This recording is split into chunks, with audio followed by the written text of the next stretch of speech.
खबर है कि डोनाल्ड ट्रंप और बेंजामिन नेतन्याहू के बीच फोन पर हुई बातचीत में काफी बहस हुई। नेतन्याहू ने ईरान पर हमला करने की डिमांड की, जबकि ट्रंप ने साफ साफ कह दिया कि अब युद्ध नहीं, बातचीत से मसला सुलझेगा।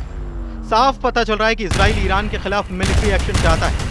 वहीं नेतन्याहू के तेवर देखकर ईरान ने अपने ट्रिपल सुलेमानी लॉन्च कर दिए हैं। क्या 24 घंटे के अंदर ईरान और इजराइल के बीच जंगी तूफान आने वाला है?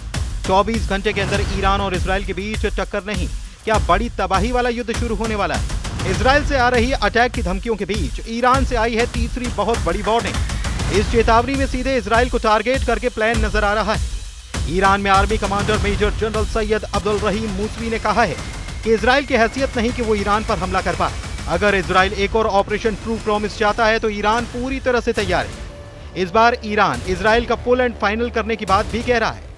ईरान के सेनाध्यक्ष अब्दुल रहीम मूसवी का कहना है कि ईरान के दुश्मनों के लिए एक संदेश है, वो हमें ना परखें, अपनी किस्मत ना आजमाएं। ईरान एक गौरवशाली देश है। ईरान अब ज्यादा ताकतवर हो चुका है। ईरान की सेना की ताकत रोज बढ़ रही है। हम ईरान की हिफाजत करने के लिए पूरी ताकत से लड़ने के लिए तैयार हैं। ईरान पर इजराइल के अटैक का खतरा इस वक्त बहुत तेजी से मंडरा रहा है। ईरान की बेचैनी को भी समझा जा सकता है, क्योंकि CIA अफसरों के हवाले से छपी रिपोर्ट में बताया गया कि मई के आखिरी दिनों में इजराइल ईरान के खिलाफ कोई बड़ा कदम उठा सकता है। इसी के बाद ईरान के 3 जनरल एक्टिव हो गए हैं। ये तीनों ईरान के ट्रिपल सुलेमानी कहे जा रहे हैं।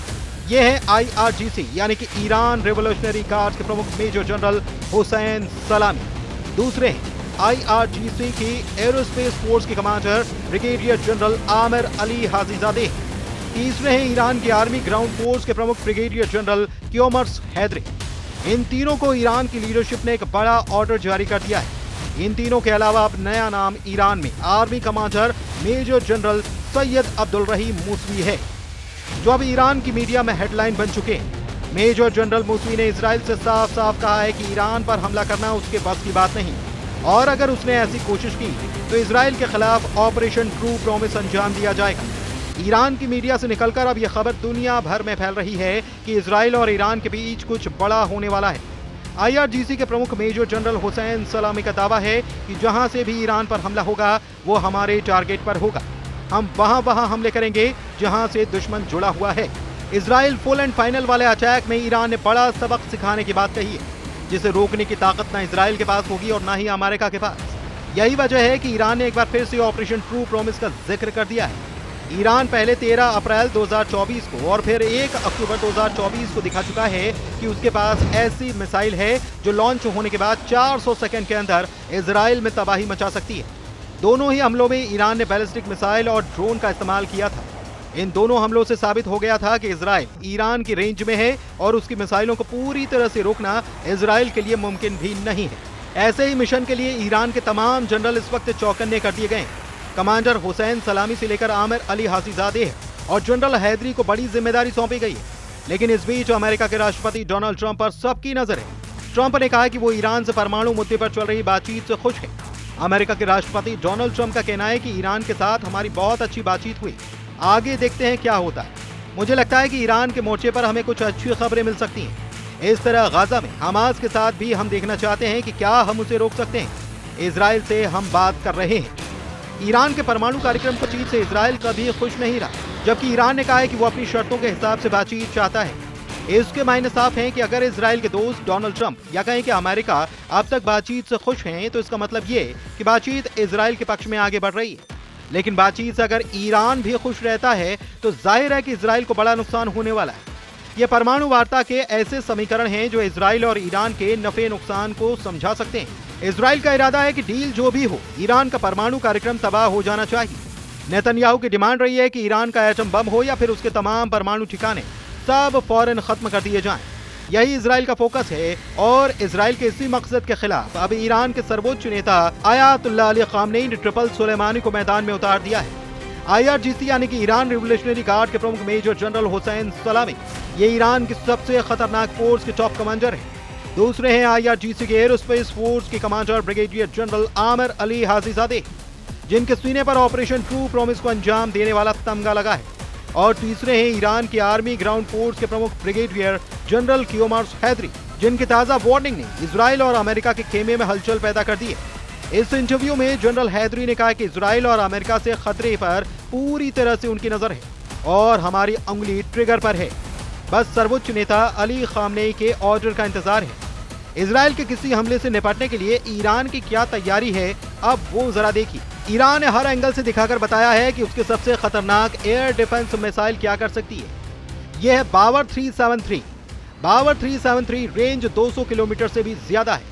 ये ईरान का वो एयर डिफेंस सिस्टम है जिसने अमेरिका की सख्त पाबंदियों के बाद तब खुद तैयार किया जब प्रतिबंधों की वजह से रूस से आने वाले S-300 एयर डिफेंस सिस्टम की सप्लाई रुक गई। बावर 373 का टारगेट मिसाइल भी है, फाइटर जेट भी है और ड्रोन भी। और ईरान का हर वो दुश्मन जो उसके परमाणु ठिकानों को टारगेट बनाने की प्लानिंग कर चुका है, चाहे फिर उसमें स्टेल्थ विमानों का इस्तेमाल हो या फिर बैलिस्टिक मिसाइल। ईरान के जुल्फिकार युद्धाभ्यास में जंग की पूरी रिहर्सल कर ली गई है। ईरान बताना चाहता है कि उस पर अटैक करने वाला कोई प्लान कामयाब नहीं होगा। ईरान में इजराइल के अटैक की आशंका बहुत ज्यादा है। ये बात ईरान के तमाम जनरल जानते हैं। इसलिए अगले 24 घंटे ही नहीं बल्कि पूरा मई का महीना और जून भी ईरान के लिए बहुत खतरे वाला वक्त हो सकता है, क्योंकि ईरान के परमाणु ठिकानों पर इजराइल की नजर टेढ़ी हो गई है। इजराइल के पीएम बेंयामिन नेतन्याहू का दावा है कि कोई शक नहीं कि इजराइल पर सबसे बड़ा खतरा ईरान और उसकी परमाणु महत्वाकांक्षाएं हैं। ईरान की धुरी को हमने तबाह कर दिया है, लेकिन हमें इस बड़े खतरे को ध्यान में रखना होगा। ईरान से सबसे बड़ा खतरा यह है कि वो परमाणु हथियार हासिल कर लेगा, लेकिन हम कह चुके हैं कि राष्ट्रपति ट्रंप ने भी कई बार कहा है कि हम ईरान को कभी परमाणु हथियार हासिल नहीं करने देंगे। ये एक सामान्य लक्ष्य है। न सिर्फ इजराइल और अमेरिका की सुरक्षा के लिए ये जरूरी है, बल्कि पूरी दुनिया के लिए ये अहम है। इजराइल से बार बार आ रही धमकियां ईरान को परेशान कर रही हैं। यही वजह है कि 2025 के पहले 2 महीनों में ईरान ने अपनी पूरी ताकत झोंक दी है। जनवरी में इक्तदार और फरवरी में जुल्फिकार, ये दोनों युद्धाभ्यास इस वक्त ईरान की फायर पावर का सबसे बड़ा शो बने हुए हैं। पहले जनवरी में 4 युद्धाभ्यास और फिर फरवरी में भी ईरान की बंदूक से धुआं निकला। जनवरी और फरवरी के बाद अब मई में भी ईरान की डिफेंस वाली तैयारी बहुत आक्रामक नजर आ रही है। ईरान में इजराइल के हमले को लेकर ऐसा खौफ छाया है जिससे ईरान के सर्वोच्च नेता अली खामनेई और उनके कमांडर बहुत अच्छी तरह से वाकिफ हैं। इस्फहान, किरमान, शिराज, कूम, बुशहर, यज़्द, इस वक्त ईरान के 25 शहरों में ऐसा अलर्ट है। इस खौफ से पार पाने के लिए ईरान ने जनवरी में ही अपनी फोर्स को सबसे बड़े युद्ध के लिए तैयार कर लिया था और इसकी प्रैक्टिस अब भी जारी है। ईरान की स्पेशल फोर्स तैयार है। इजराइल और अमेरिका से खतरा आसमान की तरफ से आएगा, ये ईरान का हर शख्स जानता है। यही वजह है कि ईरान ने अपने एयर डिफेंस ब्रिगेड को चौकन्ना कर दिया है। ईरान की मिसाइल दिन में भी फायर की जा रही है और रात में उन्हें टेस्ट कर लिया गया है। 200 किलोमीटर रेंज वाली बावर 373 एयर डिफेंस सिस्टम को दिखाकर ईरान ने बता दिया है कि वो लंबी दूरी तक दुश्मन का पीछा करेगा और उसे मार गिराएगा, फिर चाहे वो कोई स्टेल्थ विमान ही क्यों न हो। ईरान बार बार अपनी एयर डिफेंस वाली ताकत दिखा रहा है। इजराइल या फिर अमेरिका से किसी भी हमले के लिए ईरान ने खुद को पूरी तरह से तैयार करने का दावा किया है। ईरान ने 2025 की शुरुआत से ही इतने हथियार जमा कर लिए हैं कि एक बड़े युद्ध को लॉन्च करने वाला हमला किया जा सकता है। ईरान को सबसे बड़ा खतरा अपने परमाणु अड्डों को लेकर है। ईरान को खतरा उसकी सबसे बड़ी ताकत मिसाइल बेस को लेकर है। ईरान को खतरा उसकी सबसे बड़ी फोर्स रेवोल्यूशनरी गार्ड्स को लेकर है। ईरान को खतरा उसके तेल के ठिकानों को लेकर भी है, जिस पर इजराइल की नजर गड़ी है। ये चारों ताकत इस वक्त अमेरिका और इजराइल के टारगेट पर हैं। ईरान के आसपास अरब सागर में इस वक्त अमेरिका के समुद्री बेड़े एक्टिव हैं। रात भर उड़ान भरी जा रही है। फाइटर जेट, टोही विमान सभी एयरक्राफ्ट कैरियर से टेक ऑफ कर रहे हैं। इजराइल को बचाने के लिए अमेरिका हमेशा से आगे आया है, लेकिन इस बार ट्रंप ने कसम खाई है। नेतन्याहू से ट्रंप ने साफ साफ कह दिया है कि अगर परमाणु वार्ता के दौरान वो ईरान पर कोई मिलिट्री एक्शन करता है तो अमेरिका इसमें शामिल नहीं होगा। वैसे भी ईरान की तैयारी डबल फ्रंट नहीं बल्कि मल्टी फ्रंट वाले युद्ध की है। पहला सिग्नल, ईरान के अंडरग्राउंड मिसाइल बेस, जिसका वीडियो ईरान बार बार दिखाता रहा है। यही इजराइल और अमेरिका का सबसे बड़ा खौफ है। दूसरा सिग्नल, ईरान की नौसेना का अंडरग्राउंड मिसाइल बोट टनल, जो अमेरिका के वॉरशिप को डुबोने के लिए तैयार की गई है। तीसरा सिग्नल है ईरान का ड्रोन अड्डा, जिसमें 1000 से भी ज्यादा नए ड्रोन बनाकर इजराइल और अमेरिका को ललकारा गया है। ईरान ने युद्धाभ्यास में अपने एयर डिफेंस सिस्टम को भी आजमा लिया है। ईरान आगे क्या करने जा रहा है? क्या डोनाल्ड ट्रंप अभी इंतजार करेंगे या इजराइल के एक्शन के साथ वो मजबूर हो जाएंगे? ईरान बार बार कह रहा है कि इजराइल पर उसका तीसरा हमला यानी कि ऑपरेशन ट्रू प्रॉमिस भी जरूरी होगा और बहुत घातक होगा, और इजराइल पछताएगा कि उसने ईरान पर हमला क्यों किया।